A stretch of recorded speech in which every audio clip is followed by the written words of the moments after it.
Yo, Thought Warriors. What is up? Our learning is on. It is I, Van Lathan Jr. And it's me, Rachel and Lindsay. Lisan Nagayi.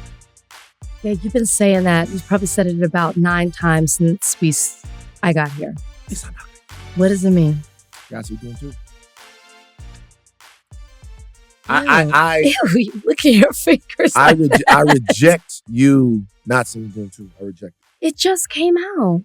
It just came out. It was the first weekend. It was out Thursday, Friday, Saturday, Sunday. Guess what? Thursday, Friday, Saturday, and Sunday I've been sick. Like, I cannot shake whatever this is. You weren't too sick Friday night when you were... That was Thursday? Thursday. I'm so glad I got my own. I ain't worried about Josephine. You talking about how sick you are. I am so glad you brought that up. You talking about how sick you are. That's what kickstarted it. You weren't sick when you were bouncing around bunny hopping. Here's the thing. Okay, Van and I went to what I was calling a block party on the rooftop. It was very fun. Issa Rae's Hooray Party. I was so happy Van came out because it's hard to get you to come out, stuff like that. They're playing a lot of Texas, Louisiana music, so it was a lot of fun. Yeah. It felt like college. But what I learned and realized, they started playing, they're playing the Before I Let Go, the old school into the new school, Beyonce. Man, what is going on? You're like a child. You messed all over yourself. Is it water? Yeah, because... Just wipe it on your shirt. No, this is Actively Black. And? I don't want to ruin my Actively Black gear. It's water. It's workout clothes. You could just wipe it on. You could just wipe it on. Actively Black. I will wear this to the Oscars. That's actually a really nice sweatshirt. I'll tell you guys right now. I'm supposed to be getting some gear. If you're not wearing Actively Black, you're playing yourself. Is it like the paper towel or something? There's a Kleenex box right there you could have used. But you don't want to use Kleenex. You want to use paper towel. Like a Kleenex is going to get all over. You know what I mean? Anyway, I'm sorry. Literally, you could do this. Okay, so Beyonce. Shout out to Lainey. Shout out to Actively Black. Literally the best athleisure stuff you can wear. It's the best. It's literally the best. Like, if you're not wearing it, it's because you have a problem with black. Because this is literally the best stuff you can wear. It looks the best. It feels the best. I'm not even joking when I tell you there's no brand out there, no brand that makes better looking stuff, that makes better feeling stuff. I get nothing from them. I get no money. I don't even get the drops anymore. But I tell you what I do is wear all of this stuff. You get free stuff. Nah, I haven't gotten it in a while. It's tough. That's a nice sweatshirt though. Laney's going mainstream, man. Laney is he had the big fashion show. You know what I mean? Like, Actively Black is the greatest brand. It's the best brand. I would love to wear Actively Black. Nah, you wouldn't want to love to wear it. But go ahead. Get back to you. Talking about Beyonce. Okay. So Beyonce, they're playing Before I Let Go. Mm-hmm. And everybody, they break out quite naturally, as Black people do, into an electric slide. Yeah. Which I then said, Van, come on. Everybody's doing it. And you didn't do it.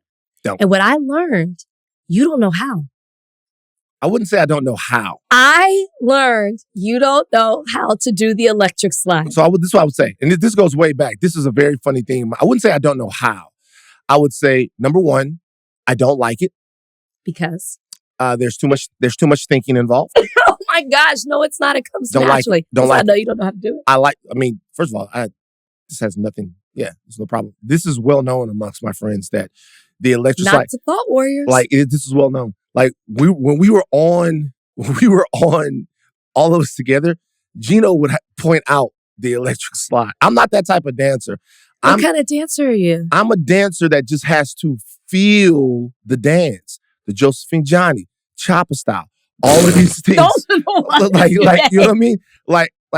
First of all, when everybody's dancing together, my anxiety doesn't let me do the electric slide well. I don't feel too much pressure. So you're not good online. So that's why you didn't join the bunny hop. I don't.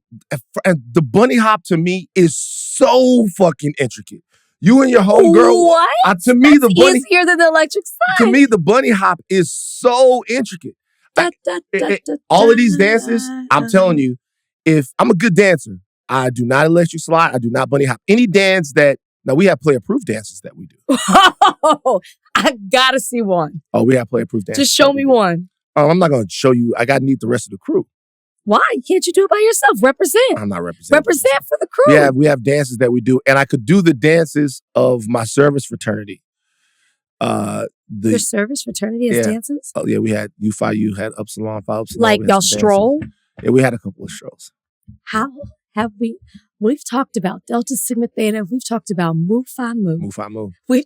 And the fact that you are in a service fraternity that has a stroll and you don't do it. Is it, okay, just tell me this because I know I'm not going to get you won't do it. Yeah. Is it closer to what Qs, Alphas, Kappas, or Sigmas do? So here's the thing about U5U is it was started by a bunch of dancers.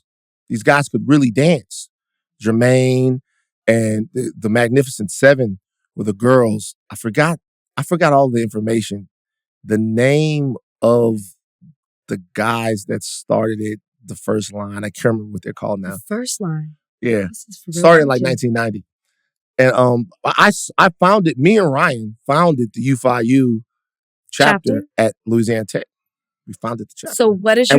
And we ended up becoming at one time... What are your colors? The biggest, black, red, and white.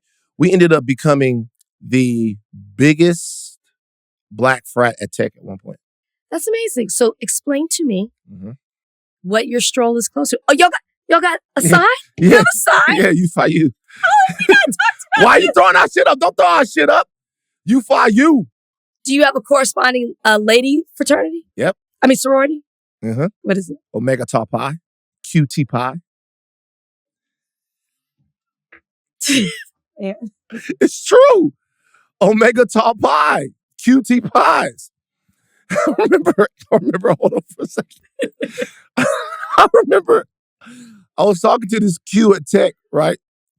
I was talking to this Q at Tech, and he was like, yeah, bro, I seen y'all got y'all little fraternity, whatever. I'm like, come on, man, don't, because it started with my brothers or whatever. See, and he was like, and I said, y'all got the girls now because we started Omega Tau Pi there too. Some girls came up and they started it there too. And he was like, yeah, they cutie pies. See, that's the problem I got with some of this other stuff. He was like, well, I was like, what? He was like, what's so cute about it? And I was like, what? He's like, ain't none of this shit cute. This is Black history we talking about. I was all right, man. Me and Ryan had a little dalliance with it. And then the deeper we got into it, the more serious we realized people took it. And the stupider it became to us. Not you. First of all, I will say this. Service organization. I love U5U and all of my brothers in U5U and all of that. What I'm talking about is the deep, deep culture. I mean, it ended up being some beefs at Tech behind it. Ended up being all of this to where, we was going back and forth like shit had to go down. It was like, it was all too much, is all I'm saying. It's all too much. I love my sister's in it. My sister got me started. She's a cutie pie. She's a cutie pie. And then a lot of cutie pies and U5U people went on to become different Divine Nine fraternities. So please again tell me, what is your stroll closest to? Which frat? So I can envision it. But what I'm saying is they were dancers. They were dancers. So they made up stuff that was like their own. But like, were they hopping? Was it more of a smooth stroll? No hopping. I would say it was probably more like a smooth stroll. Okay, so Kappas. But it was, the whole organization to me is honestly Sigma Zeta coded. Oh, okay. The whole organization to me. You made a face. The whole organization. You did. Don't do that. You did. We know. You know what? We know how y'all feel about them. I dated a Sigma. Yeah, we know how y'all feel about them. But you made a face. When really, they're probably the most cohesive out of all of them. I believe that. That's actually very true. Yeah, like they it's probably the whole thing. But you made a face. But yeah, it was fun. But like, I remember it wasn't the bunny hop. We went to Memphis, and there was another one that came out, and like we got up, we were all in Memphis. Maybe it was the Cha-Cha Slide. I can't remember which one it was. These are so easy. But I was there with Gino, and I remember I said it right there. Gino will remember this. I was like, I'll never participate again. Because you tried and failed? It's not that I tried and failed. I don't like it. I literally get nervous. I get nervous in situations like that. I feel like you gotta dance and do the same thing everybody else is doing. It like, if you fuck it up, it's a big deal. When I'm feeling the music, I can do whatever I want. I'm a solo dancer by myself. And even when we would have like the U5U stuff and everybody would get together and do all this, I don't want to do it. I like to get on my own. You know, but that's true. Sylvia saw that. Shout out to Sylvia. Sylvia was like, man, I'm gonna tape this. I'm gonna put this out. And I'm saying, I told her, I was like, do it. Shout out to Sylvia Bell. I told her, do it, tape it, put it out. Because I'm ready to have a conversation about all of this necessity of electric sliding. You don't have to electric slide. You don't have to. I think what caught me is I know you've said multiple times how good of a dancer you are. I'm a great dancer. And I was shocked that you couldn't do it because it is. You keep saying I can't do it. You said you can't do it. What I'm saying is I don't like to do it. No, I mean, could I do the dance? Yes. The floor is yours. Boom, boom, boom. I'm not about to do Can the we get a little music?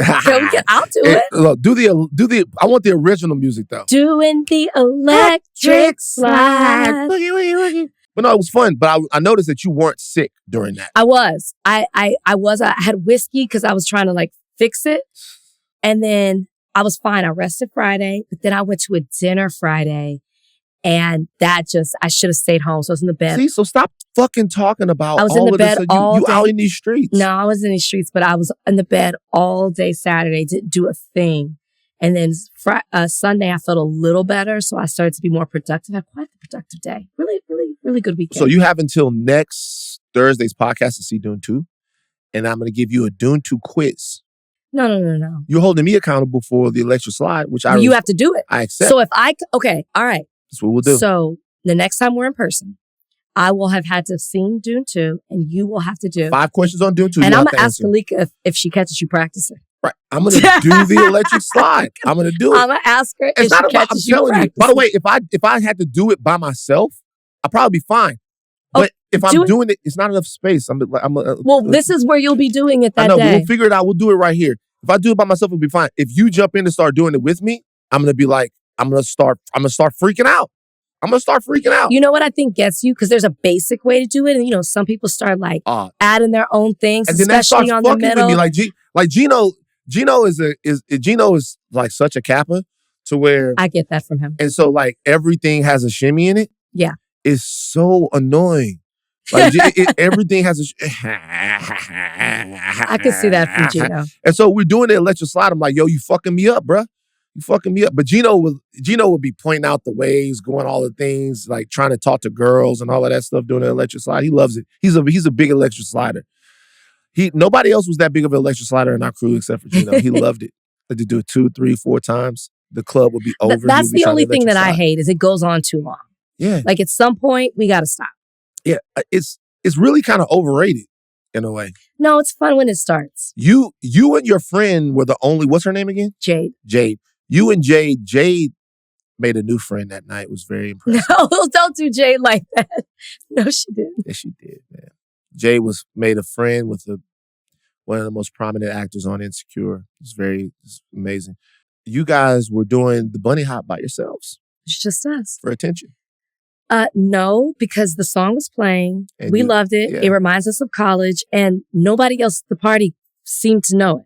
And the only other person was you, and you wouldn't join. So I thought people would join in because it's such an easy dance. No, that shit is complicated to me. Let me tell you something. Seriously. 4 moves. All jokes aside, we had a fun time. We really did have a fun time. It was good. It was worth it. No. So you got to come out more. Nah. I could have slept. I've been tired. I've been so tired. My voice is all scratchy. I could have slept. I've been so tired. Could have hung out with Bozeman. Like, you understand how great it is. I mean, you do. Like, hanging out with Bozeman. Yeah. No, I get it. And Bozeman woke up this morning. Bozeman came over. I was like, hey, you want to go outside? He's like, not quite yet, Dad. Let's just hang out for a second. Like, I literally had my phone up and I was playing the video and the video was loud. And I swear to you, Bozeman went and put his paw on the phone. I believe it. Bozeman's a really smart guy. Like, put that down. It's our time. Lathan Al-Gaib. Next week. Lathan Al-Gaib. So I'm gonna talk about something that happened yesterday at another screening of Dune I went to. I've seen Dune 3 times. I'm gonna tell you about another screening. You guys, I want you guys to tell me the name of this segment is Van Wrong? Love this segment. All right, this is the name of this segment. Is Van Wrong? Let's go. Okay. So, group of us went to go see Dune yesterday. Otto set it up over at the City Walk.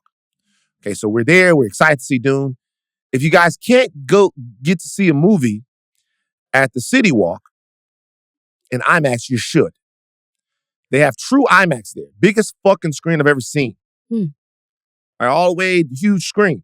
City Center. City Walk. Oh, Universal? Universal City Walk. Oh, okay. So the only bad thing about it is it's theme park parking. So you have to pay like... It's not that bad, though. You have to pay like $32 to park. What? Yeah. But then you get the money back.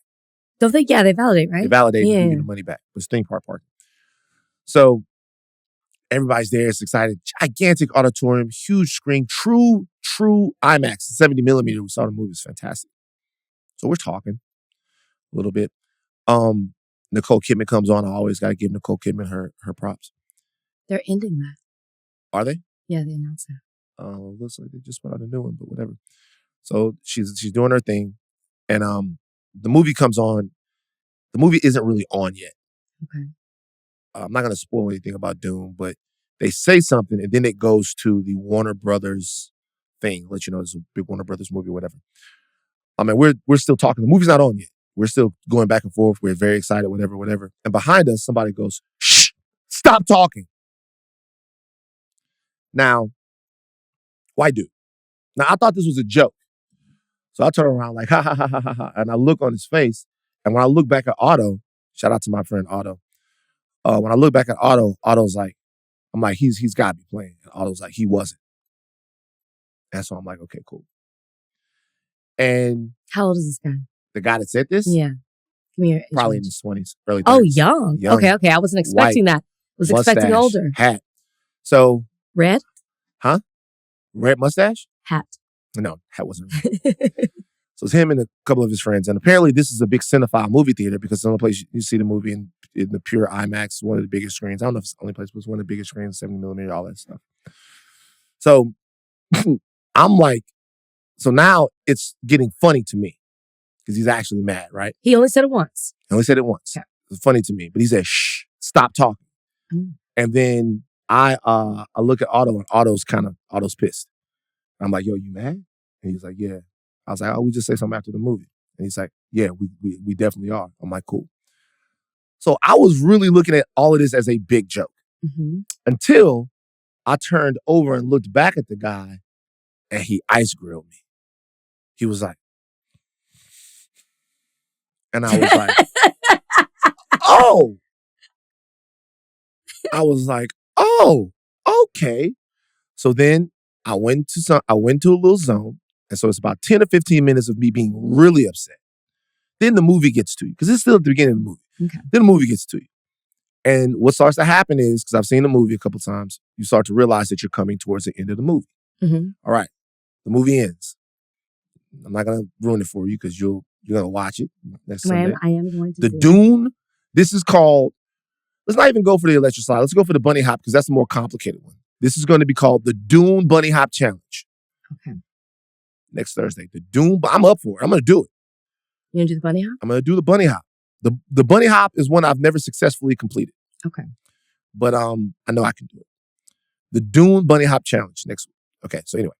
So we get up, and we pass by, and I looked at the dude. They're still sitting down, the guys behind us, because they're cinephile bros. They're watching the credits. So I look at them, and I say, yo, my man wants to say something to you real quick. And Otto looks over, and Otto's like, yo, the movie wasn't even on yet. And because it wasn't. It really wasn't. The movie wasn't even on yet. And you shushed me like a little fucking kid. And the guy goes, yeah, I appreciate you not talking for the rest of the movie. And I'm like, oh, this nigga playing.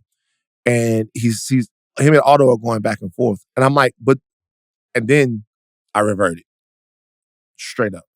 I was like, but you see how that could get you fucked up? And he was like, oh, come on, man, it's not that serious. I'm like, no. Like, just think about it, though.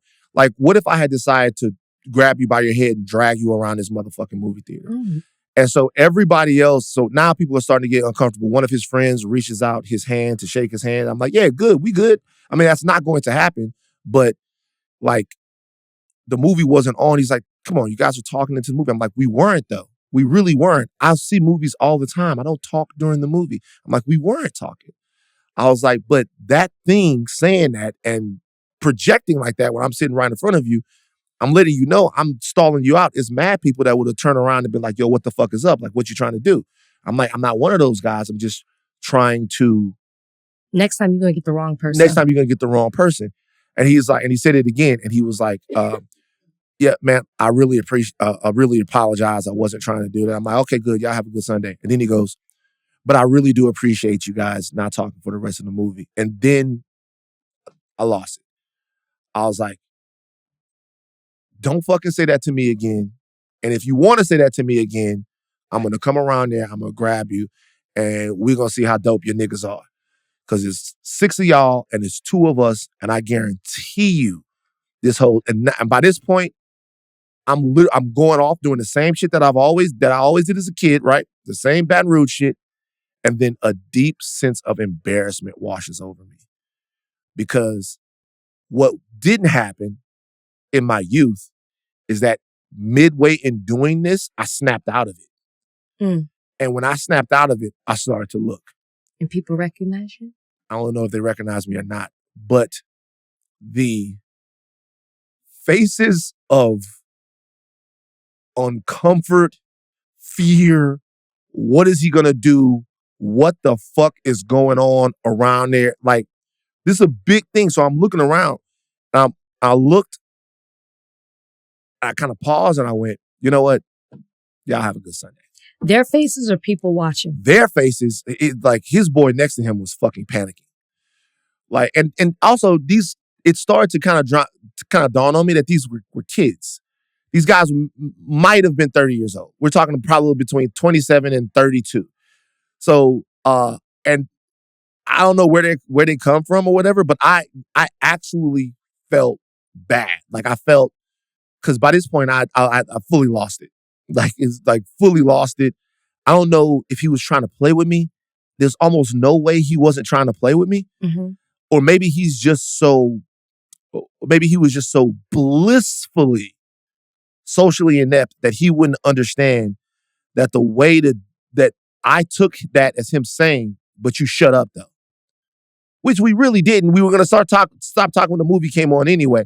Like I was taking that as a challenge. There's so much trauma here. I was taking that as trauma. As a challenge, but I appreciate the fact that you did shut up. I'm like, nobody shut up because I'm like, stop saying that. You make the more you making me feel played, the more my ego is telling me I don't have to do anything that you say to do. And if I want to, I can hurt you. Right? Yeah. And so this is trauma. Literally, yeah. A part of me is like, you know what? Just step into the aisle and wait for him to come out of the aisle and just see what's up. And then my brain goes right into it. Now my brain is thinking about how you get the drop. Okay, grab him and throw him down the aisle real quick, and then boom, boom, boom. Like my brain is like playing all of the things. Like then it's this thing. Okay, cool. Well, this is what is Otto gonna do? Me and Otto never been in this situation before. And by the time, when I'm walking out of the theater, there is so much shame. Like, I'm like, fuck. How the fuck at 43 am I still embarrassing myself like this? Like, how is that flash out gene? 43? Yeah. Sorry, keep going.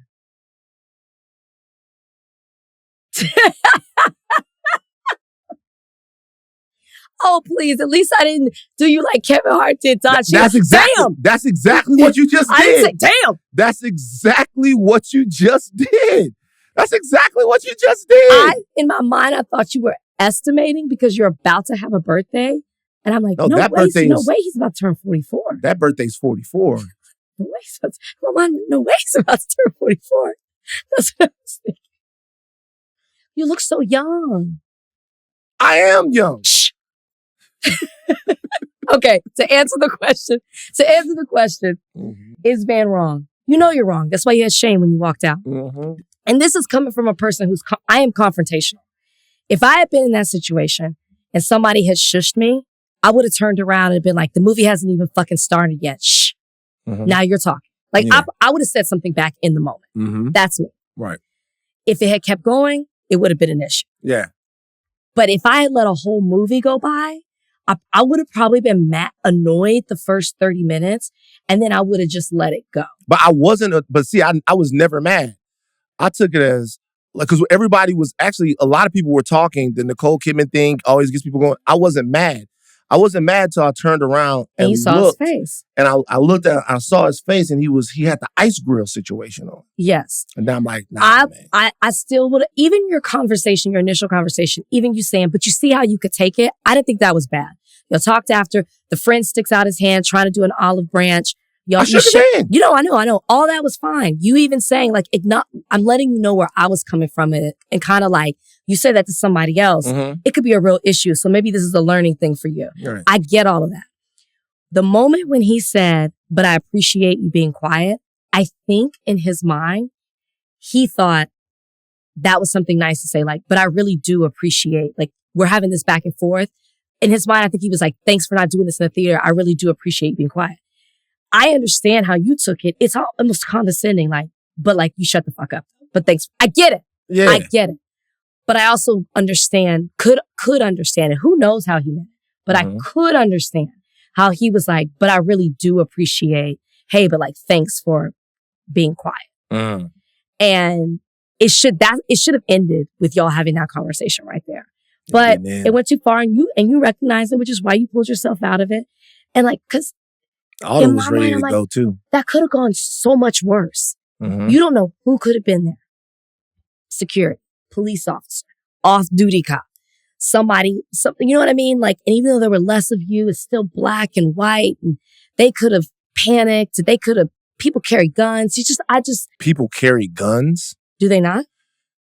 I'm not. Do they not? I mean, I guess they do, but you're not going. I'm just saying, so many things escalate so quickly and go wrong and are misinterpreted. Right. And as you kept telling the story and it kept getting bigger, I thought this could be so wrong. Yeah, for nothing. All for ego. Yeah. And for whatever. You were wrong. Let's get a vote. Was I wrong, Alea? Alea was working. I was Ashleigh? No, I hate when people shush me in movie theaters. So I don't think so. There you go. Ashleigh smashed about that bullshit. I guess you would have been Smashly. I would have been Smashly immediately. I bet you won't shush me again. I'm going to start shushing the hell out of you. All right. Supreme Court has ruled on the whole Donald Trump insurrection mess. Let's get into it. All right. There's really no big deal in it today. I guess this is something to talk about. Breaking news, right? Breaking news. Happened this morning. Supreme Court on Monday handed a sweeping win to former President Donald Trump by ruling that states cannot kick him off of the ballot over his actions leading up to the January 6th attack on the Capitol. You guys know this in Colorado, and I think a couple of other states had tried it. Yeah. They're waiting for this ruling. Right. Had used the 14th Amendment of the Constitution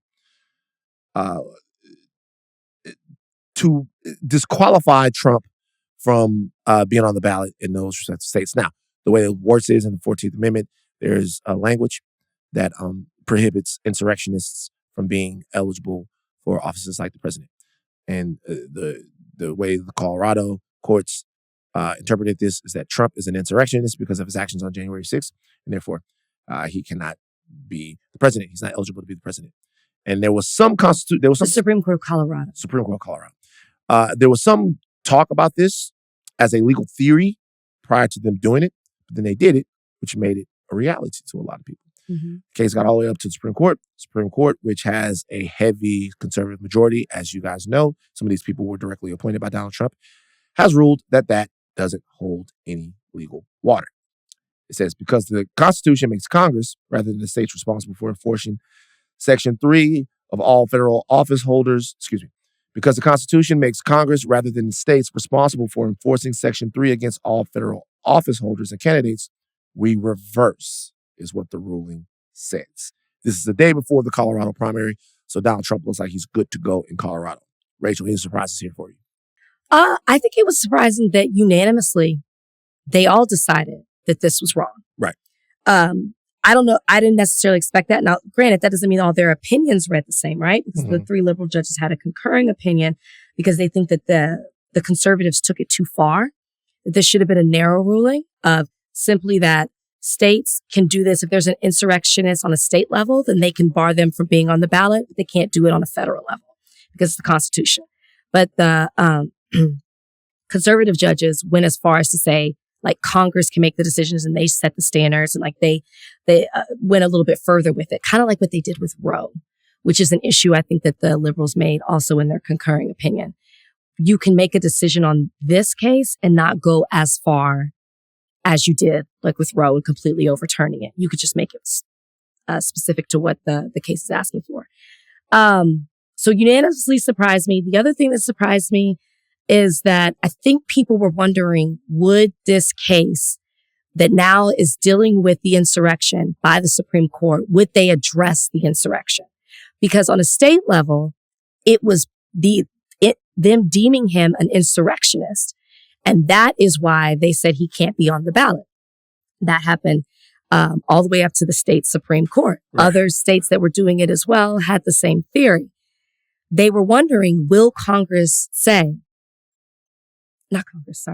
Supreme Court say Trump's an insurrectionist or not? I think some people were waiting to see if that would be addressed, and they didn't say anything.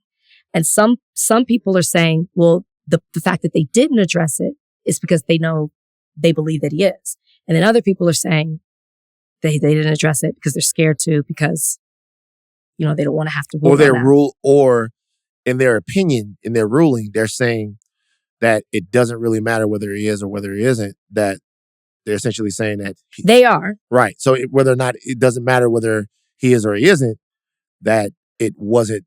It's not a state issue. It's not a state issue. It's not a state issue. But because the facts are dealing with January 6th, they thought they might actually address it. And they didn't. They skirted over the whole thing and just dealt with it of, this is how we're reading that amendment. This is the interpretation. It's never been used since the 19th century. And then the argument, of course, for the people who brought it on behalf of Colorado were like, because we haven't had a president do this before. There hasn't been a need to use this since then. But they ruled the way that they did. And some people are like, okay, well, the state is allowed to keep presidents off ballots if like their paperwork is wrong. Mm-hmm. So what's the difference of keeping them off the ballot when we're deeming them as an insurrectionist? Kind of thought that was an interesting argument too. It also calls into question it's interesting when you think about the Supreme Court. So you used to look at the Supreme Court as an entity that tried its best. This is years and years and years ago. My opinions on the court are very well known.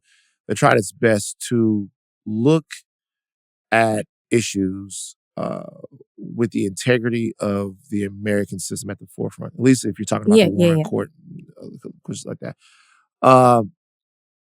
The unanimity of the court here is, in a way, encouraging, but also in a way frightening, right? Because the unanimity of the court here says that even your liberal judges looked at this and they said, this is a precedent we don't want to set. It's bad. And we're interpreting this in a way that is not necessarily about politics, but about how we view the law and how we view the constitutionality of the assertion, right? Which is what you want from the court. Yes. What you want from the court is for them to look at things through the lens of the Constitution and through the lens of American freedom. And you would hope that there would be some unanimous decisions on the court, because you would hope that there would be some issues that they could get to that were unanimous.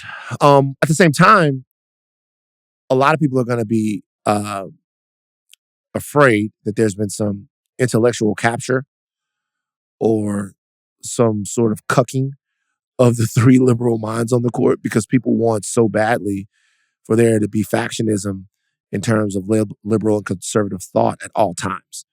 So you guys should have, there should be something inside of you that buttresses up against the three, let's face it, the six, let's face it, presumably pro-Trump, right, not conservative leaning, right, but pro-Trump judges that the Supreme Court has. Very particularly the three that he appointed. So anyway, so I'm saying is, there are people that are going to say, "Oh my God, the three liberal justices didn't fight against the tide that is building in a lot of these different organizations that Trumpism is taking over." But then there'll be other people that'll say, "Hey, the fact that they all looked at this and said, you know what? This is not quite the way that this should be interpreted or the way that this should go. Just means that they can agree on something. Well, I guess I don't even see it. That's true. Mm-hmm. But it's always, seems to be, at least where we stand now, the last few years, the liberals that have to do that for things to be unanimous. The other side doesn't seem to do that at all. So like, it's not really encouraging to me that unanimously they voted, because that's the way it always is. The liberals have to come over to the other side. They have to meet. If this had been Biden, you think that these conservatives would have decided the same way? There have been, probably not. There have been some decisions that we've talked about that have gone differently than what we thought they were. Yes, some of the like with Alabama and their redistricting. Ooh, can't talk. Redistricting. Yes, there was another state, same issue. They seem to have said we're not, like they didn't go the way that we thought they were going to. Throwing the people a bone because they knew that the Dobbs decision was going to be so destructive. I mean, a lot of people looked at it that way. A lot of people looked at it as the court trying to save too much, like the court trying to save face because they knew that they were about to destroy. You know what? How we'll know that if they're like, okay, well, not this year, next year, because there is another case that's coming up. There's a case in Arkansas, I think, right now. That's either Arkansas or Oklahoma. I can't remember. That is dealing with voting right issues. It's going to challenge the act again. So if they were just throwing a bone because they're eventually going to do it, well, no. The central question which you raised still hasn't been answered, and I'm interested in getting more insight into it, which is by the text and the intent of the 14th Amendment, what's in there about this is Donald Trump is Donald Trump eligible to run for president? And that question is about getting to the bottom of whether or not Donald Trump's actions on January 6th and around January 6th, before January 6th, because a lot of people talk about January 6th as if it is the only time that Donald Trump tried an insurrection. And what I would say is that an insurrection comes in many forms and facets, and it normally, even a coup always employs some intellectual sabotage. You think about the coup as fucking 150 tanks in front of the Capitol, and some country somewhere where they speak some different language goes in and they kill everybody. That's the final act of the coup. Mm-hmm. But prior to that, there has to be some type of philosophical and intellectual capture that goes on to make those, to rev those guys up, right? So there has to be propaganda, and there has to be vote rigging, and there has to be power grabs in all of these different places. People have to be inserted. Friendly people have to be inserted into these places. There's always some corruption that leads to the final violent act of the coup, which is the act that snatches power. And I look at January 6th as really the same thing, right? January 6th had been intellectually codified by months and months of planning it into Americans' minds that something happened that didn't happen. So that, to me, was as much of a coup as them running into the State House, all the stuff in Georgia and the fake electors and all of these plots. And I guess that's what was litigated down there in Colorado. And I would wonder what the Supreme Court or anyone who thinks that Donald Trump didn't engage in an insurrection and it wasn't party to an insurrection, I would wonder what they thought about him trying to invalidate or the election and usurp power from a duly and fairly elected president, and how that doesn't meet the standard of an insurrection. I think it's does. a very good point. Yeah. I just don't think we'll see Congress, and it'll be curious with the immunity case as well. I want to see if they're going to finally address whether or not they deem him as that, whether it's because of January 6th or any of his actions before or after. I just don't think they ever will. I was sent the video by somebody. This is Lieutenant Governor. Lieutenant. How you say lieutenant? Like Forrest Gump? Not Lou. We had a guy at Tech. I don't know if I ever talked to you about him before. He was called the Nasty Lieutenant. Did we ever talk about him? We did not. We never talked about the Nasty Lou Dog. How many names does he have? So it was this guy that played on the football team, and he had been in the Army, but then he left the Army to play on the football team, so he's a little bit older. Mm-hmm. But he was a white guy, country-ass white guy, only dated black women. Only dated black women. And he dated as many black women as he could. And he would call them chocolate babies. I'm so disturbed. He was like, to their faces. Yeah, he would be like, he taught the girls and he'd be like, I like them chocolate babies. And they like that. And he was getting so many black ladies. We called him the Nasty Lieutenant. The nasty Lou Dog. But it was Lieutenant. It didn't bother you that he called black women chocolate babies? Look. You thought it was funny? I couldn't be bothered by it because they weren't bothered. They, like, you would go into, because, I look back at college and I think about the disgustingness of dorm life. I lived in Carruthers at Tech, which was a private dorm. Okay, so it's nicer. You would think. But I didn't live in the dorms when I got to Southern. But when I was at Tech, I lived in the private dorms, right?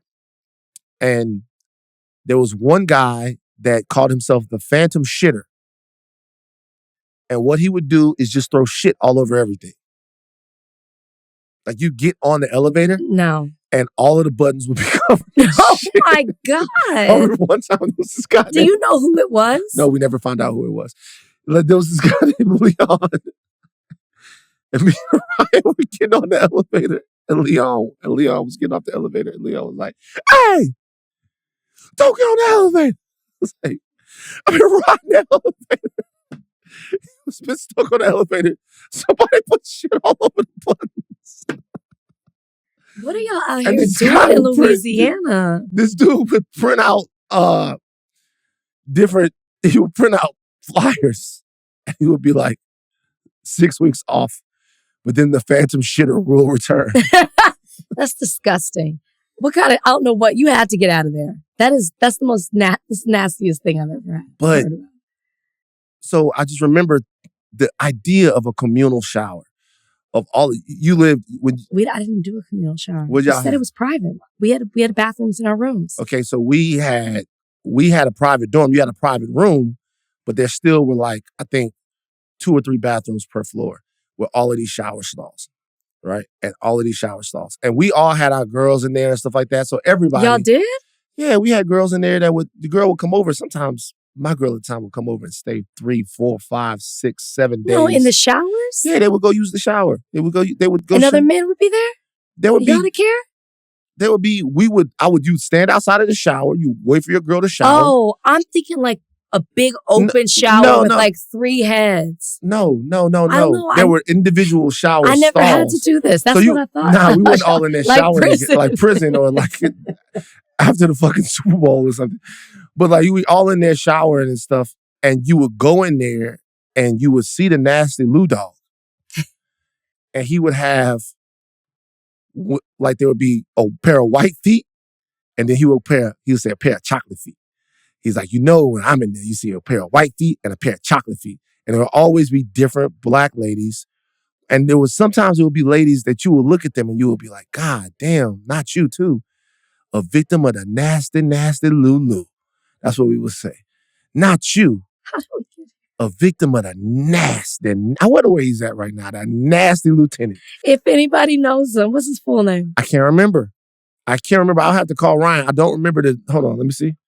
Ryan never answers the phone when I call him. Because he's on to you now. Let me see. Then we can get back to it because this guy's the lieutenant governor. But let me call Ryan real quick. Real quick, you're on the podcast. Okay. Do you remember the name of the nasty Lou Dog? The nasty lieutenant? I do not. Tell them who the nasty lieutenant was. So, the nasty lieutenant was this crazy white dude that we went to college with, and he believed in hitting every girl he messed with raw. But I thought were they only black? They were black, yeah. Yeah. And he just said he trusted his picks. That was it. That's another reason why we called him the nasty Lulu. Because he was like, he don't use condoms. He was like, I trust my picks. He was the nasty, nasty Ludo. I've heard enough. The nasty, I'm going to hit you back, bro. The I've nasty lieutenant. That's how he got the name, because he was hitting everybody wrong. I've heard enough. Damn. See, Ryan, remember, he was like, that is so disgusting. He was in my room and we was playing 2K. And he was like, 2K on the Dreamcast. We was playing 2K and he was, I was like, yo, you don't use condoms, bro? Because there was a bowl of condoms that I would have. I'd be like, everybody take some condoms. And he was like, I don't need them. And he was like, what? He's like, I trust my picks. And I'm like, bro, seriously, you should use some condoms. Nasty, nasty Ludog. Anyway, this guy is the lieutenant governor of, it's a slow news. It's a slow news day. So this guy, the lieutenant governor of North Carolina, has been serving since 2021. Somebody sent me this video. I can't remember who, but shout out to you. Maybe I should shout you out. Hold on, let me go. Kyle Farner. Kyle.Farner on, I didn't respond to you, but I took the video. So look, he's a member of the Republican Party. He's the first African-American to hold the office of lieutenant governor. He has been likened to Dr. Martin Luther King Jr. by Donald Trump. Donald Trump said, this is Martin Luther King Jr. on steroids. Trump said at the pre-Super Tuesday rally in North Carolina. I told to Mark, he said, I think you're better than Martin Luther King. I think you are Martin Luther King Jr. times 2. This governor, lieutenant governor, had something to say about the idea of reparations. Ashleigh, could you run this for us, please? There are some people that were talking about reparations in this country. They wanted reparations. And I remember I made this particular liberal so angry at me because I told them right to their face, nobody owes you anything for slavery. If you want to tell the truth about it, it is you who owes. It's you who owes. Why do you owe? Because somebody in those fields took stripes for you. Somebody after those fields were ended and slavery was ended, somebody had to walk through Jim Crow for you. Somebody fought wars and died for you.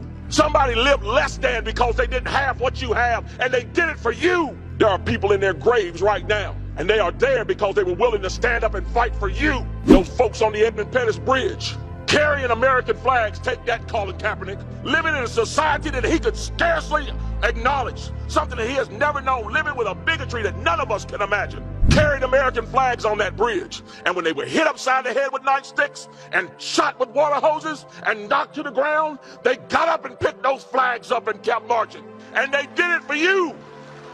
Nobody owes you anything. If anybody owes, it's you, because you've been the benefactor of freedom. You are the one that owes. And what do you owe? You owe it to them to get up off your tail and get to school. And when you get to school, you owe it to them to get up off your tail at school and get to work and get some learning in your head. And once you get that schooling in your head and get out of that school, you owe it to them to get to work. And then when you get to work and you get married, you owe it to them to take care of your children. So, I do find that fascinating. The whole speech? Everything that he said. Even Trump's comments? No. Okay. That is, if I could give people one clip that demonstrates the trick bag of respectability politics, I think that's the purest example ever. Okay. What are your thoughts on it? No, you keep going. I think that's one of the best examples ever. Because what you do is you start off with a premise and then you connect it to something that's obviously true. It's obviously true that Black people owe our ancestors. We've talked about this before. We owe our ancestors for every revolutionary act of freedom that they committed. Right. We owe our ancestors not just for standing on the Edmund Pettus Bridge. We owe them for getting married. We owe our ancestors not just for rebuilding communities after they were destroyed by white terrorism. We owe them for establishing loving community bonds before that. We owe our ancestors for dancing, for partying, for eating, for loving, for existing. We owe them for everything.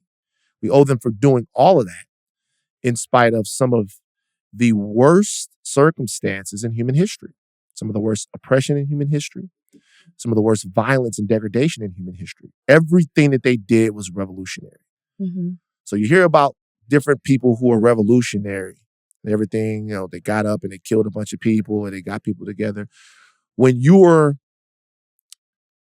dignity is taken from you and your integrity is taken from you, loving is revolutionary, singing is revolutionary, creating is revolutionary, all of that stuff is, right? Defiance of your condition is all of that. So we owe our ancestors so much, we can't even begin to talk about how much we owe them. We then owe intentionally the participants in the civil rights movement. We owe it to them to live full, participatory lives in American society, because that's what they were fighting for. Right? They were fighting. Right. They were fighting for our agency, for our power. We owe them. We definitely owe them. We're talking about two different sets of owe here. And he put them all together. He said, you don't owe anything for you're not owed anything for slavery, right? I want to educate people on reparations. Reparations is not just reparations for slavery. Reparations is not an emotional exercise. I want everybody to know this. Like, nobody's saying that you're owed reparations because you're sad or you're mad about oppression. Right. Reparations and the fight for reparations is an intellectual exercise. And it asks, what would it take for African Americans to be full participants in the American economy?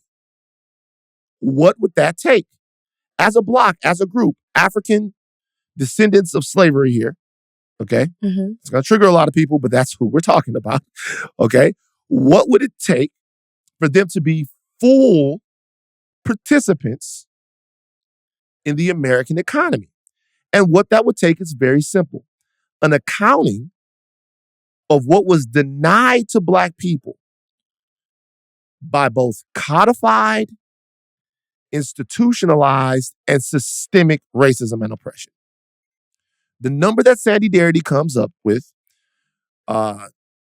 in the book, From Here to Equality, is $14 trillion. $14 trillion of wealth intentionally removed from the Black community.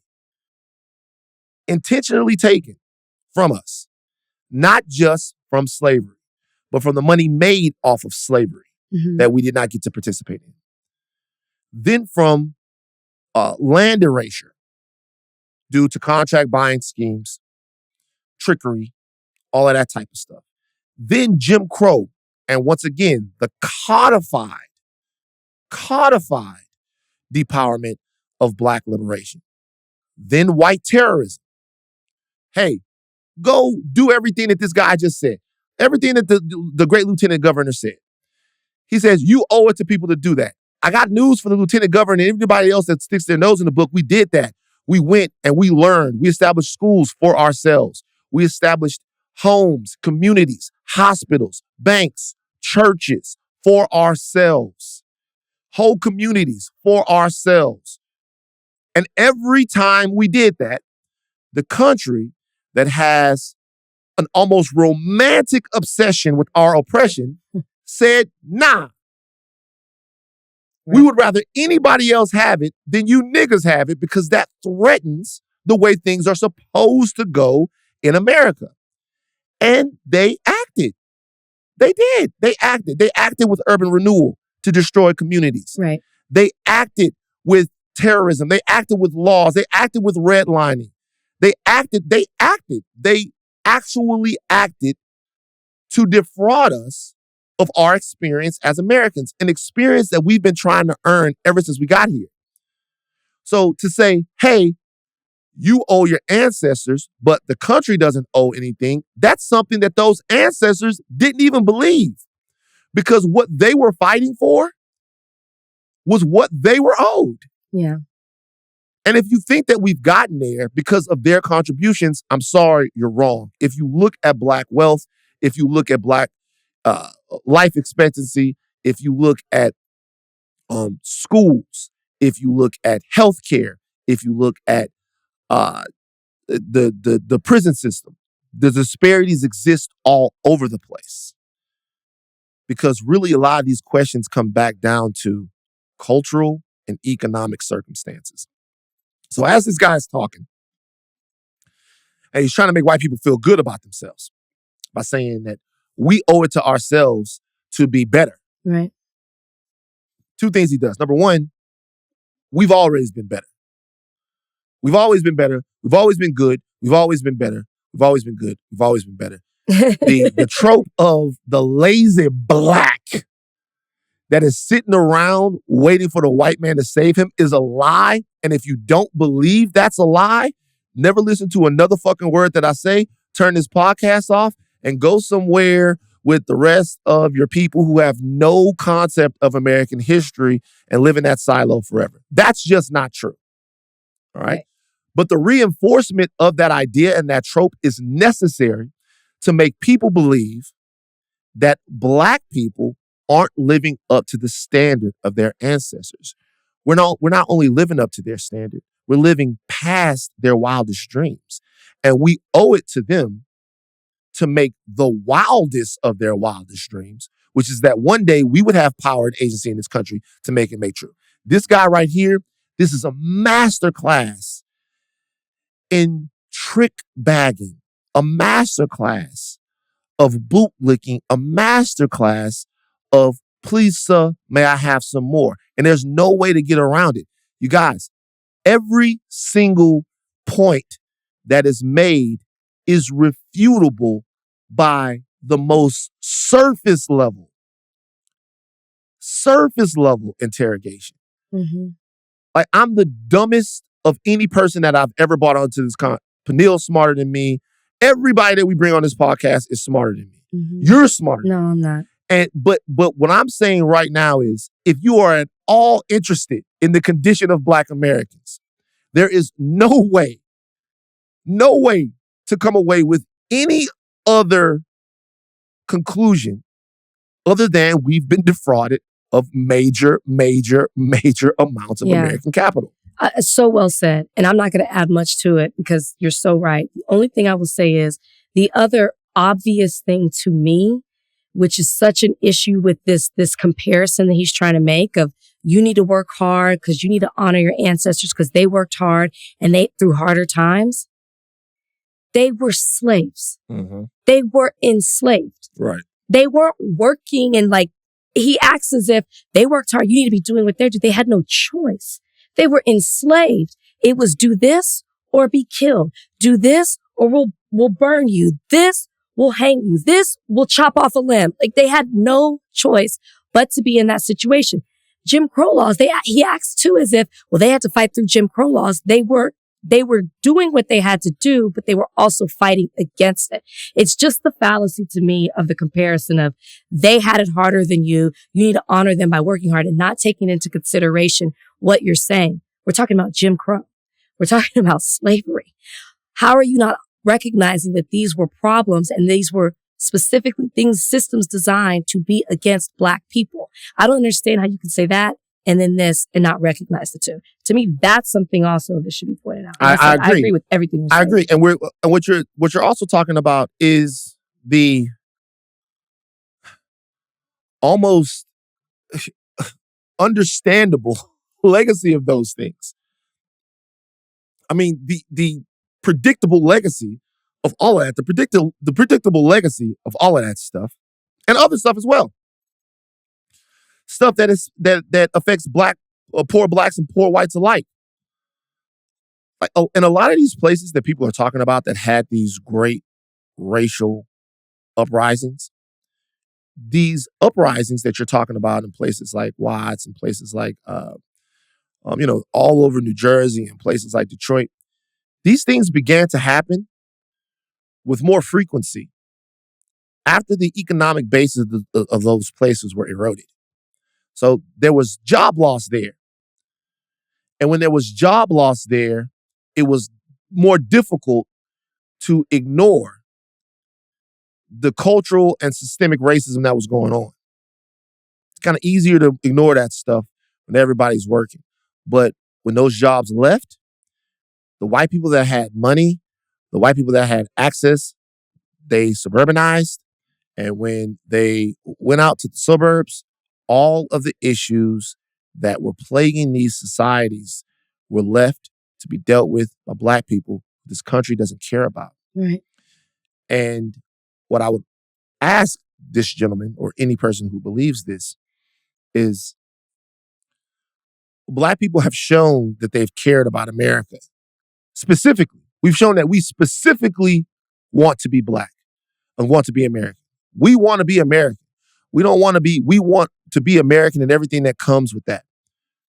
Question, when has America ever showed that it wanted us? And I'm just asking, and when I say that, I don't even mean, because you can show, you know what? You can show that you want somebody in your house by just not asking them to leave. If you just leave them alone, that's enough for them to be like, oh, okay, like if you go in the gym, I used to go in the gym, sneak in the gym, LSU gym, shoot around, and nobody would say for me to leave, so I would stay there and shoot. But if you come into some place and you're there and somebody says, none for you, then you know they don't want you there. I don't think it's that America doesn't want us. I think America wants us to be they want us, but they want us to be a certain way. Then that's not wanting us. And they want us to use us, is my point. No, I get what you're saying, but I'm saying, I would go as far as to say, I totally understand you, you're right. I'm just saying, they do want us here, but they want to use us and treat us less than they are. They don't want us on their level. They don't want us to be equal. And for people, because I got a lot of people on my... Well, real quick, I'll say something.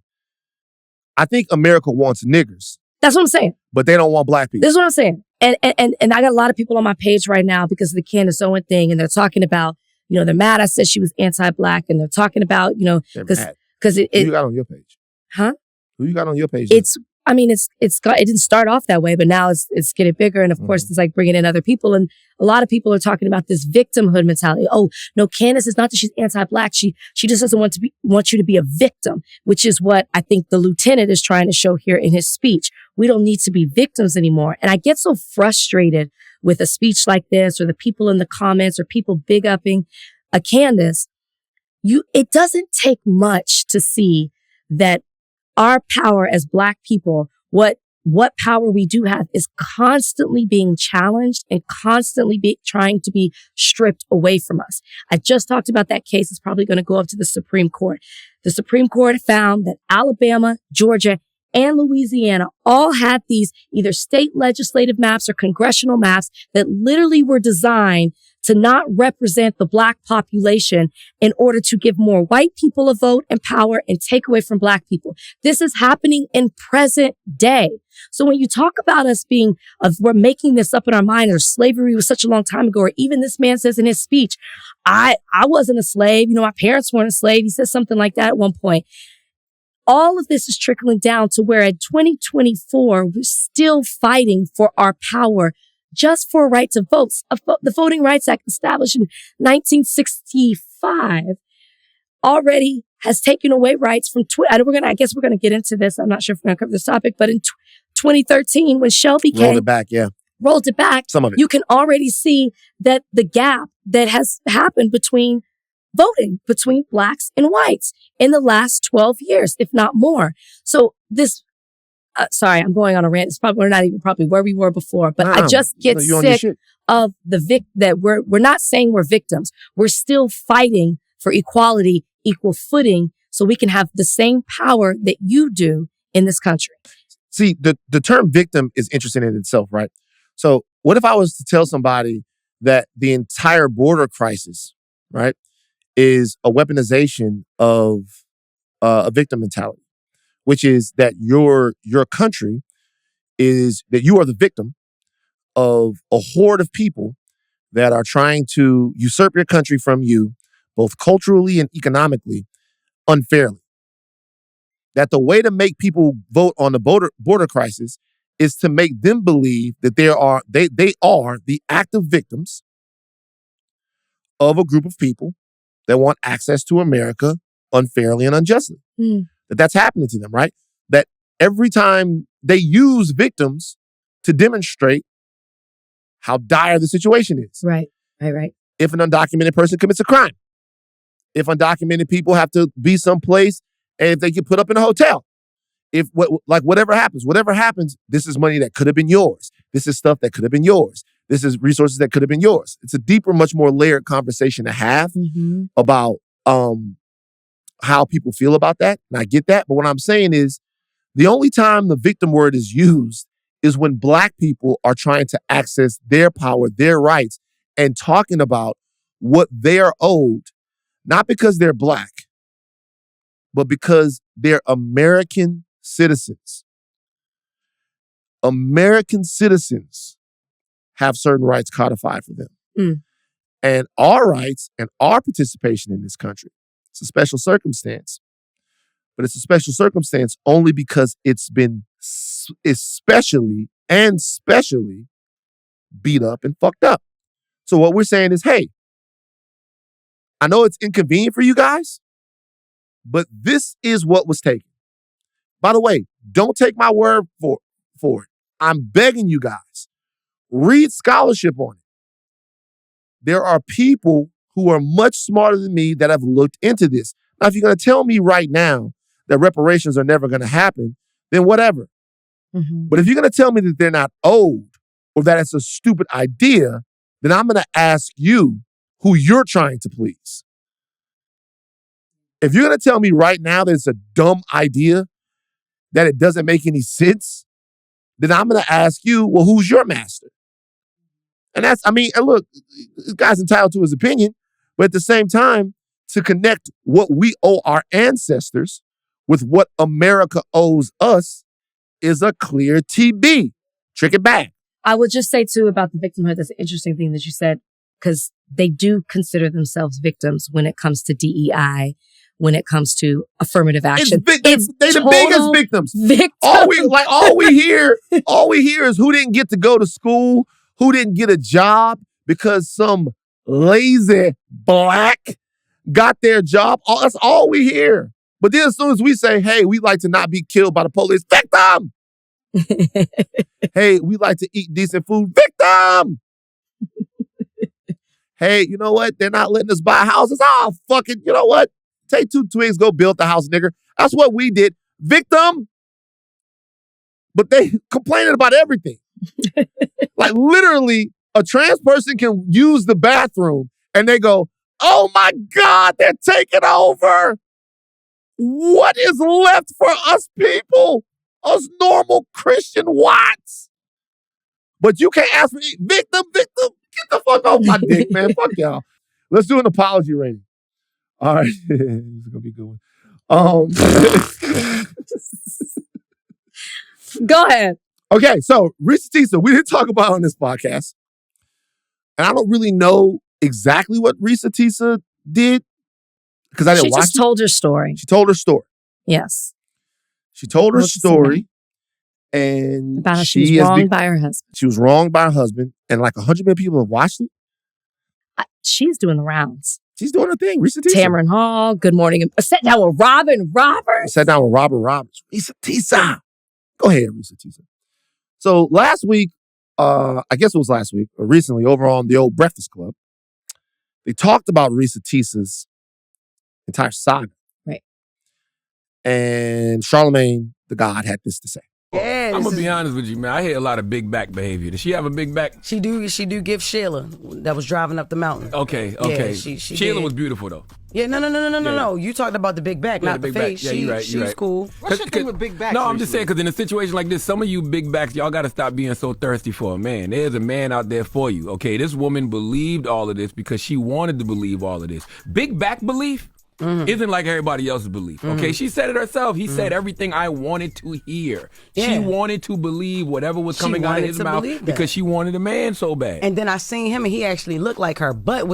Okay, so people were mad about that.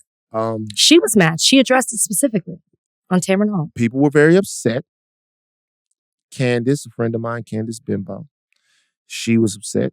She was like, she talked about, she very frankly called Charlamagne out. She said that Charlamagne is an advocate for mental health And you can't be both an advocate for mental health and somebody who is on the radio talking about fat big shaming. backs. Fat shaming people. Fat shaming people. You can't do that. By the way, I don't think that's untrue. I think that's probably something that has a lot of weight to it. I'll be honest with you. My body image and who I am, I'm a very confident guy. My body image, and it's a part of me. Mm-hmm. And it fucking sucks. It's a thing. People they say so many different things about the way you actually look. But I guarantee somebody something, and everybody's going through this to a degree. I'm about to get on the whole soapbox. But like, if you're looking in the mirror and you can't see how, if I used to take showers with the lights off. You know, I'm just being for real. No, at my biggest, I used to take showers with the lights off. I used to cut the light off when I would take the shower. Mental health. So I wouldn't have to catch a glimpse of myself naked because it would ruin my day. So does this bother you? He shouldn't have said it. Because like what he should, but not only shouldn't have said it. Let me be honest with you. It was a fucked up thing to say. It was a fucked up. So what I'm thinking, he hadn't even seen her at this point, according to him. That's bullshit. So just wait a second. I'm not even going to get into the whole thing. I get it, what you're saying. All right. So, and I've talked to Charlamagne. I knew that this apology was coming. But it wasn't an apology. So it's a zero, just in case you guys didn't know. Wait. We have to give them the apology first, Rachel. We have to give them the apology first. Right. Okay? All right. So Risa Tisa, after this, she then went on Tamron Hall. And on Tamron Hall, she mentioned the fact that Charlamagne called her a big back. And she didn't call him by name, by the way. She didn't call him by name, but everybody knew she was talking about. So I think today on The Breakfast Club, Charlamagne issued this apology. Ashleigh, play the apology. Tell y'all all the time, the easiest way to keep your own peace is to not disturb the peace of others. I disturbed that woman's peace, and that wasn't my intention. So I apologize if my words made her feel that way. But I do have two things to say. Number one, I never said she don't deserve love because of her size. Right. I didn't even know she was big. Just told the story, and I said it sounds like big back behavior, and then I started talking about big back belief. Now, if y'all want to have a conversation about reinforcing negative stereotypes of big backs, I understand. I'm open to it. But acting like I was having a conversation about Risa Tisa's looks and size, that's not accurate. I was speaking in general terms about big back behavior and big back belief. And I actually said nobody has to be that desperate because there is a man out there for you. And I do have one final point, just one. We all have social media. No, we all have social media. Absolutely. And we all use it for different reasons. Yeah. And Risa's getting a lot of props for being so vulnerable. Salute to her. But I personally feel like we have to stop bringing this stuff to social media if you don't want people to have an opinion about it. Absolutely. Because some of this stuff should just be reserved for our therapists. If we can't handle people having an opinion about whatever we are venting about, keep it off social media. That's my personal opinion. That's a good point. When you put it out there in the world, the world's going to come back many different ways. Absolutely. And she said that she was already insecure about her weight. So then why would you come to such a big platform thinking that, you're going to be off limits from comments? Like, because it's people who was actually going in on her. Absolutely. You didn't call her a big back. No, I was just speaking towards big back behavior and big back belief based off the story you told. Absolutely. And that's why even when you reference Sheila from Why Did I Get Married? Yes. Fantastic movie, because even that movie reinforced those same stereotypes. Absolutely. Yes. And we also seen where Sheila ate small. She unbigged her back. She did unbig her back. She definitely did. And then that man came around. Oh, you know what I'm saying? He was going crazy. Wanted her, and then the skinny girl, she was spending up the money and all that. So it just all of that to say, like you said, just get therapy for it, especially if it is an insecurity of yours. Yeah, I just don't think those are things that should be on social media, because everybody's not going to agree with you. Nope. There's going to be people that have negative things to say. So I just feel like some of this stuff should be reserved for our therapists if we can't handle people having an opinion about whatever we are venting about. Because you're not always going to hear what you want to hear. Yeah, and then to say, especially the more famous personality, it should hurt you when anybody say. I get it, but I respect. I understand that, though. And once again, if I disturbed her peace, I apologize for disturbing her peace, but that was not my intention. Well, that's very big of you to apologize, and I love you for that, bro. I love you too. So first of all, what's the apology rating? 0. It says 0. He started off, because here's the thing. He said, I don't like when people say, just say you're sorry. If you mean it, you're sorry. He said he disturbed her peace. And he goes, and I'm sorry if she took it that way. That wasn't my intention. My question immediately is, so what was your intention? I would have loved to have known. This is where I need his co-host to not co-sign and be a sounding board or a choir behind him. Actually say, what was your intention? Because that's what I want to know. Because it seems like you were trying to be funny at the expense of bigger people. That's what it feels like. Big back behavior sounds like big back. Kept saying it over and over again. He said it. It feels like he said it for laughs. I don't know his intention because nobody asked. And it feels like he was trying to make a joke, on the backs of bigger people. That's, I don't like that. Then he goes on to when he says, but, and basically says, without saying, if you're going to be sensitive, then don't get on social media. Because when you put yourself out there, and Jess goes on to elaborate even more, when you put yourself out there, then people have the right to scrutinize you. But does that make your behavior okay? Yeah. That's the problem. You're right. We're public figures. You say an opinion. People have the right to disagree, to agree, to come at you. We see it all the time. You see the good, the bad, and the ugly. But that doesn't excuse or make your behavior okay just because it's out there for everybody to critique. You're wrong. You fat shamed her. Your co-host fat shamed her. And then you tried to excuse it and make it her fault because she just wanted to get on and tell her story. For her reason to be vulnerable, maybe other women were going through this. She has the right to do that. And you have the right to criticize. But you also then need to understand that it can be deemed as wrong, which it is. So the but is why I'm giving it a 0. 0. All right. So this is what I'll say. Number one, it would he did call it ugly. It would be hypocritical of me to get on here and act like I'm the best apologizer in the world. You guys have heard some of my apologies. I'm a work in progress in terms of apologies. I will say this, and here's the reality.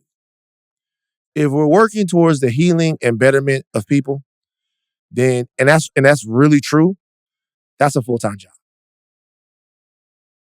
You don't take plays off. If that's what it's really about, that's a full-time job. Nobody's perfect. Everybody makes mistakes. I know for sure that it was something that was bothering him. You know what I mean? Because I don't think he thought it was going to be this big of a deal, honestly. I think just fucking around and the jokes went too far, or he didn't really think about it.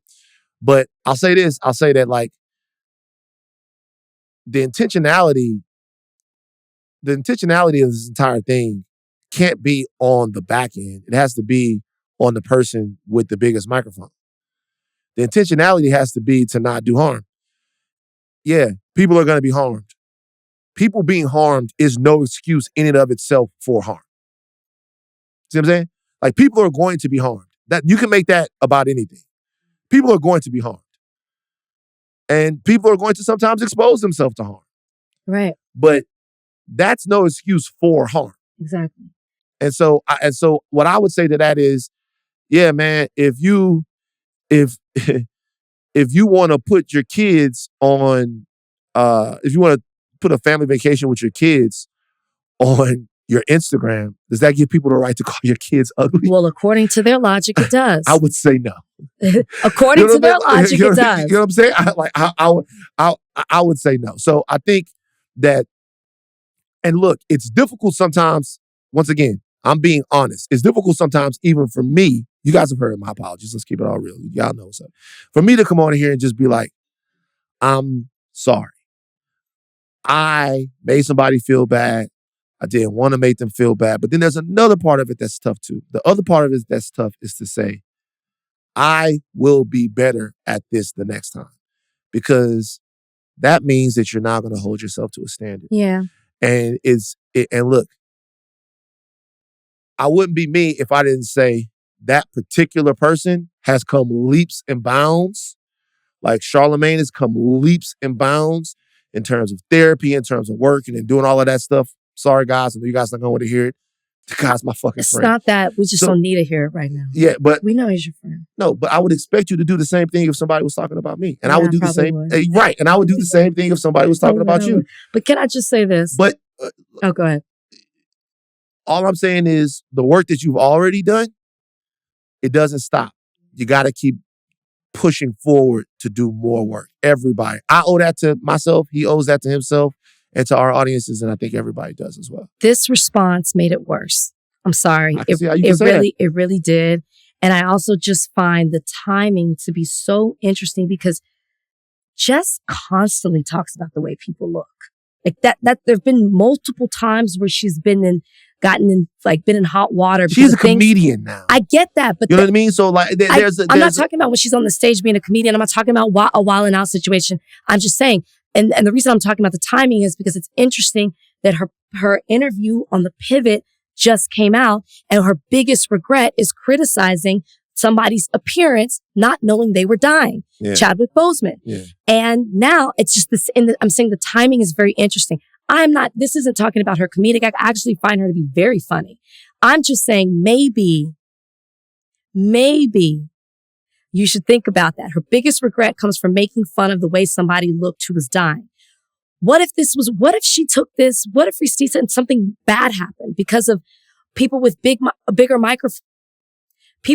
have a bigger platform are talking about the way that she looks in an indirect way, not just her weight, but also her face. Yeah, I think just so, something to consider. No, I get it. So for me, I think this is the only thing I would say is that you can't have it both ways, right? If you're gonna be a person that gets your jokes off no matter what, fuck it, be that. Just be that. Be the person, get you, because there has to be somebody like that. Let's be for real. There are people like that. There has to be somebody that gets their fucking jokes off and just does their shit and fuck it to be damned. Whoever fucking cares. I don't fucking care about what anybody says. I'm here for the comedy. I'm here for the funny. Most of the times it's going to go right. Sometimes it's going to go wrong. We all can't be in the same bag, and we all shouldn't be in the same bag of even sensitivity. Somebody, to me, has to be the person who doesn't give a fuck. I believe that person has to. I understand that. But what I'm saying is this. If you claim to give a fuck, if you are going to give a fuck, there's something that comes with that. And there's and something that's coming with that is going to be people holding you to either a higher standard or the standard that they say that you hold yourself to. And you're opening that criticism up. You're opening yourself up for that criticism when you say that you care. If you say that you care about people's mental health, if you say that you care about people's good, if you say that you care about people's well-being and you care about all of these things, people are going to expect you to act commiserately. And I think that's the thing right there. But there's plenty of people out there that like, hey, you fat, you ugly, you this, you that. They don't give a fuck. Sometimes it's funny, sometimes it's not. Sometimes you're going to get mad, sometimes you're going to laugh. I don't know where Jess stands in that. I don't know where she stands in that. I do know that I typically give comedians a little bit more leeway about the shit that they say. Sometimes they even say shit about people. But they weren't, and this response was not comedic work. I know, but what I'm saying is this, what I'm saying. What she's saying is not comedic work. Not to belabor this, and I just think intellectually this is a little bit more interesting. Not to belabor this, right? You can talk about, this is all based upon who the person is as well, right? Like whether or not you can talk about them. I take it personally whenever somebody talks about bigger people. I am a bigger person. I've been smaller. I've been in great shape. I'm losing weight. I'm doing good. But I've been a bigger person. I take it personally, right? But I also don't take it personally when somebody talks about like a Mitch McConnell, or says that he looks like a fucking worm, or when somebody talks about Tim Scott's teeth. What about the worm-looking people and the people that got toothless? Like those people, I'm sure feel in a certain way whenever those things get. So I'm just thinking, like there's a lot to this. And I think it's a conversation about how you want to be seen and how you want to see yourself. But I don't think there are going to be very many people who are happy with that apology. It wasn't because it wasn't one. Especially when the woman is saying how wrong she was done. Her whole story is devastating. I haven't even heard it all, but the pieces I've heard. So then you're just building on that. And by the way, keep kicking her while she's down. And by the way, I will say something else. Just intellectually, it doesn't make any sense. If I watched the movie The Tinder Swindler. Oh yeah, so none of them women had big backs. None of them women, like none of them, I watched The Tinder Swindler, all of those women were conventionally attractive. I would love to know what big back behavior means. I know what it means for me. What does it mean for you? Nigga, check me out real quick. A couple of days ago, because I let it go a little bit looser on the weekends. So I boxed, right? So let me tell you what happened. I woke up, I lifted weights with Joel. Shout out to Joel over at Equinox. And then I boxed. I lifted weights and then I went to the Valley and boxed, right? Nice. Then I ran 3 miles. Wow. You know what I'm saying? I was into my shit. Actively black. My whole fucking body is sore, even right now. So I did all of those things, right? Later on, man, I had like a 2,500 calorie burn on the Fitbit. Wow. I did 2,500 yesterday, not the Fitbit, on the thing. Let me see what I burned. I did 2,500 on Saturday, and then I did like 1,900 on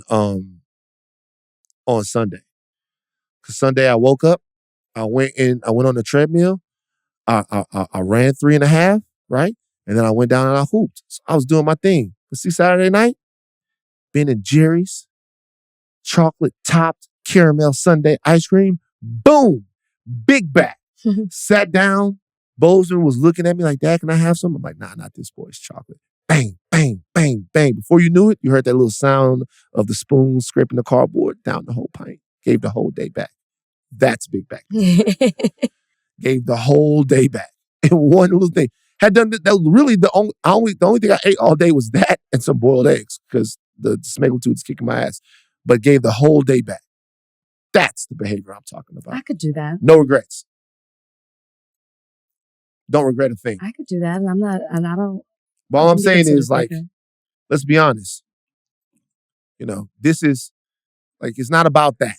It's not, I think it's unfair to say that bigger people are more desperate for love. Everybody's desperate for love. It's the whole thing. Everybody gets taken advantage of. You know what I'm saying? I hate the whole thing. All right. Talk a little sports real quick.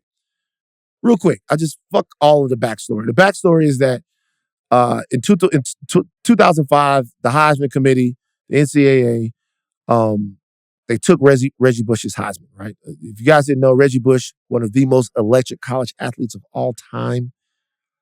I think it's a little karma, maybe because Vince should have won it that year. Vince shouldn't have won that year. Vince wouldn't have had his trophy taken. Vince shouldn't have won it that year. Vince was the best player on the field when USC played Texas, without a doubt.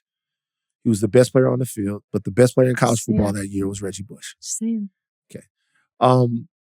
But Reggie Bush was found to have taken all kinds of improper benefits, right? USC was banned for postseason play for 2 years. They were docked 30 scholarships and vacated 14 wins, including their 2004 BCS National Championship. Reggie Bush's Heisman was taken from him, and his family received impermissible extra benefits. The Heisman Trust said that they would restore Reggie Bush's Heisman if the NCAA reinstated him. Okay? Reggie Bush has said this about this. It's my strong belief that I won the Heisman Trophy solely due to my hard work and dedication on the football field. It's also my firm belief that my record should be reinstated. Bush said this in 2021. The day the NCAA announced it would allow its athletes to earn income via the name, use, and likeness. The name, image, and likeness. So apply the law retroactively? Retroactively to Reggie Bush. Okay. He sued in 2023, defamation case, saying that the government body's 2021 statement that he had a pay-for-play arrangement with USC was false. So it basically said that he was getting paid to play football. Reggie says that's not true. That's not true. He sued him. Johnny Manziel says he is out with the Heisman Trophy. The ceremony. Until Reggie Bush gets his Heisman back. He says, after careful thought and consideration, I will humbly be removing myself from the Heisman Trophy ceremony until Reggie Bush gets his trophy back. Doesn't sit right with my morals and values that he can't be on that stage with us every year. Reggie is the Heisman Trophy. Rachel, do you think that Reggie Bush It's a lot, Johnny. should be given his Heisman back? No. And I'm not biased by any means. This is a Texas thing. I'm not biased. This yes, is a I do. Texas thing. I do disagree with the votes that year, but that's not it. He won the Heisman. He, like we know that. We recognize that, even if the NCAA and the Heisman Trust doesn't. But to retroactively apply that law doesn't make sense. Or have other people been reinstated for? I guess this they is retroactively took his Heisman. No, not necessarily. What are you talking about? Yes, they did. Well, when did the acts happen? It's not that they after he won it. No, they didn't. They happened before. They happened that year. No, they when he got the money. No, I'm saying when did the acts happen? Is what you're saying? Yes. When did he receive the cash? When did he receive the money for his parents? That happened in that year. Right. So that it happened then. They discovered it, made the decision afterwards, but the act happened in 2005. Right. So before. So what I'm saying is. So that wasn't retroactive. They didn't retroactively do that. Well, they did it after it happened. Okay, but that's not retroactively applying it. They found I see out. What you're saying. Yes, the act happened during. And they found out about yes. If it had happened afterwards, I would totally understand your point. Mm-hmm. If they're punishing him for something else, that's different to me.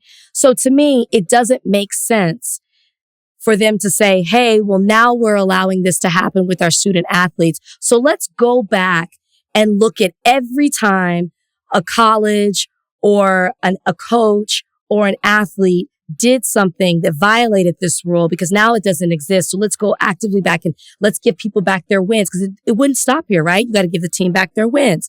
Are we going to go back and look at what happened to SMU? Are we going to go back like that? To me, that's what you would have to do. It wouldn't have to stop with Reggie. So it doesn't make sense to go back and look at every single case. Who cares? You broke a rule. Can I ask you a question? Yeah. Who cares? Johnny Manziel. Well, no, I'm saying is, who cares if he gets this? What I'm saying is, why do you care if they go back and look at every case and go, no, I don't care. I'm saying that that's what would have to happen.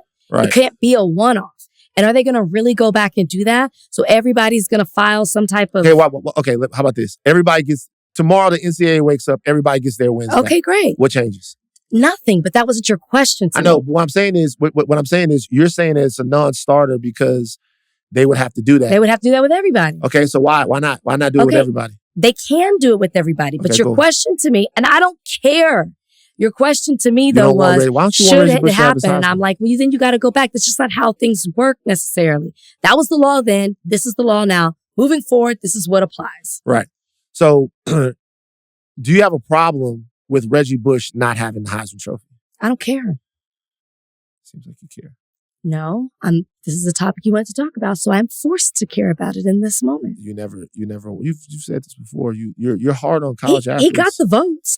I'm not saying I'm hard on college athletes. He got the vote. Mm-hmm. So in his heart, he should know. He won the Heisman. It's not like they took it back and gave it to the second place person. Yeah. That I could see stinging a little bit more. But what about the fact that it's bullshit, right? What about the fact that... For sure. What about the fact that taking this Heisman Trophy in the first place is this rule, that name, image, and likeness should have always been applied to student athletes. So let's give him his Heisman back. So to give him his Heisman, fine. But I don't... but if you're asking me about the law, no. But NIL always should have been a thing for athletes. How does life change if Reggie Bush gets his Heisman back? Nothing. If that's how you have presented it to me, and said, does anything change? Do you really care? I would have answered it just like that. Don't have a dog in the fight. Don't care at all. Where did Vince Young finish in the Heisman voting? Second. He finished second? Let's see how close it was. They weren't close. I can tell you that right now. But it's really because of Vince Young, right? No, it just doesn't make sense to go, now we're going to go back and correct it all. Can I ask you a question? According to Dylon, who are the 5 hottest rappers in the world? Dylon. Do you want to hear something interesting? Yeah. Dylon says, this just popped up. I want to play this for you. This is called a Rachel surprise. Okay? A Rachel surprise ceremony. I want to hear if you think this makes sense. All right. So Ashleigh, I want you to play this. David Chappelle said, the top 5 rappers are Dylon. I'm well experienced. I never said that. Now, again, we could talk about the joke all day, but this is We Are Flatbush. That's a fact. And I gave you my history. That's a fact. So let's talk for real. When they did that, again, now, all the people that he made fun of, he made the quote, or when comedians do these jokes, they say something that you said, and then they bust it and put it in their own way. They remix it. But this is something that I didn't say at all. So I have no control over this. You said I'm top 5 rappers. You said I spit hot fire. And I'm over here as a kid saying, what are they talking about? Not only that, but right after, anytime I send my music to DJs, they say, oh, that's the nigga that David Chappelle made fun of. Now I'm good on that. Not only that, but every promoter says, nah, we're not booking him. So now I have a newborn and the fridge is empty. In 2005, I'm empty. No one is calling me. Everyone is laughing. This is legend now. I'm legend now. Now I'm legend. I'm fucked up for what you just did. And you're not answering the phone. No one is answering the phone.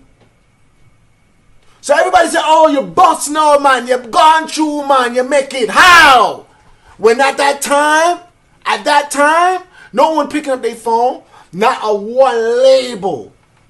And at that time, you had to sign to a record label, not one label. And I know all of them. So I'm calling them direct. And they're like, I can't help you. That joke, gone, buddy. That joke took over. That joke burned your career. The joke actually burned it. At that time, I couldn't do nothing. You can stop it now, Ashleigh. He's always had a lot to say. So Dylon says, this goes back to what we were talking about earlier because it just popped up on my thing. Dylon says that joke ruined his career. What do you think? Rachel's thoughts or Rachel's surprise? I mean, that's sad to hear. The fact that he had a newborn and he couldn't put food on the table, like that's devastating. I don't know if you can solely blame that skit. I would have thought that skit would make you more popular because it was such a big deal. I didn't realize that it made him a joke. I actually loved Dylon on Making the Band. I thought he was really talented, but I thought it would give him more shine rather than him being the butt of the joke. And nobody took him seriously in his rap career after that. I didn't realize it would have that effect. So obviously that's really sad to hear. I would like to do a whole show based around shit like that opened up an untold hell for someone. Because I literally pitched this. Oh, for real? We'll talk off. Okay. Because you like to say your ideas. I'm like, we'll talk deeper. Right. Like, because when I watched that, I felt bad. Because the Dylon, everybody knows that, but everyone was laughing at essentially the end of this guy's career. Or I guess for that time he's saying. That's fucked up. I think I just thought, and this is sad too, none of them popped after. Like, popped off after. Like the band didn't make it and individually they didn't. So I just thought that was the case. I guess I didn't look at it as this particular incident affected you. I just thought, we never really saw any of them do it much after that. Well, what he was saying was that he was getting the direct feedback that people were. Yeah, like, no, I know. Joke. Like and he could have, otherwise, if that hadn't happened, he would have. Maybe he'd have been okay. Maybe. That's a sad situation. He really was talented, though. Dylon's great. Dylon, I used to love listening to kick his dance hall style. I gotta tell you, I just made this comment somewhere else. Making the Band, we'll take Diddy out of it for a second. amazing. Yeah. Every season of Making the Band. I wish they could bring it back. You can't do TV like that anymore. It'll never happen again. I was addicted to that series. So I think the Making of the Band thing is I think it's an example, because even the Dylon thing, I think it's an example of why it's really hard to make a star coming off of a show like that. So think about this. American Idol, American Idol has a bunch of stars. And that's because it's basically about the singing. You get a little bit of somebody's sob story. You know what I mean? They sing and they go, I started singing when I broke my foot in 1996. And I couldn't move. I'm walking around, I couldn't move. I got broken bones inside of my foot. I don't know what to do. The only thing that moved me was, excuse me. The only way I could move was through the spirit of the notes that I could create. I was in the bed and I couldn't do anything. And the only thing I could do was sing. So now when I sing, I think about the time that I broke my foot. It just takes me back to that moment, and it means so much to me. And that quivering lip was good. Yeah, you like that? It's Kerry Washington. And every time you think of one of those shows, you think about that. But the difference with the band is that you got to decide who you liked and who you didn't. And that's normally something that you're supposed to do second in terms of fame. You're right. The first thing you're supposed to do in fame is like the song or like the movie. And the second thing you're supposed to do after that is decide whether or not you like the person. If you decide whether or not you like the person first, they will never be as famous as they're supposed to be. Ever. Like, because you just know too much. You know too much. The first thing that somebody hits you with should almost always be their product. Oh, I love that song, because the song is much easier to like than the person is. Mm-hmm. The song is a lot easier. So you like the song, and then you find out that the person is shitty. Like, oh my God, you like the song. But if you find out that somebody acts a certain way that you don't like, or somebody is lazy, or somebody don't want to come to the studio, or somebody don't want to do all of that stuff, when the music comes out, it's not the same. So that's why those shows inherently were always behind the eight ball. And so people got Dylon's, I guess his personality. He was my favorite. I never thought he was like, he had a high opinion of himself, but he did. Yeah, and so then Dave Chappelle lampooned that, and then that got led with it when it was time for Dylon to do his thing. Very sad. We should have had Dylon on. I would love to have Dylon on. Man, it's time. That's why social media is a pariah on society. But one thing that's really good about social media is that Dylon gets to tell his story. And now, I would love to hear the new Dylon record. Love. Man, hold on for a second. Let me see what Dylon got out real quick. You know what? We about to get out of here. Let's see what Dylon put out. How do you put it in? Because the thing about Dylon too is it was spelled Dylan. Yeah.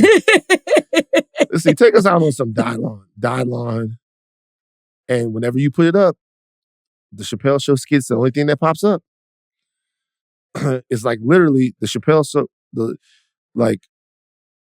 Chappelle Show skit is the only thing pops up. Dylon rapper music. You can't even find his music real quick. Let me see. There's nothing on YouTube about this. Oh, here it is. Expert put in work. Style and Dilly. Come on.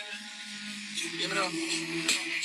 I see the bad mind, them see them through my darkest. I will never stop and could never get conquered. No way. The jealousy arise when you're making money. Yeah. They really try to stop me, but I wish them all the best. Wish them all the best. Wish you all the best. You know we wearing that crown. See, that sound good. I always liked them. That sound good. I'm looking up now an article where are they now? That actually sounds good. All the best. Wish them all. Dylon Dilly. He has 1,000 subscribers on YouTube. We're out of here. Take your thinking caps off. Do not stop learning. I'm Van Lathan Jr. And I'm Rachel and Lindsay. Bye, guys.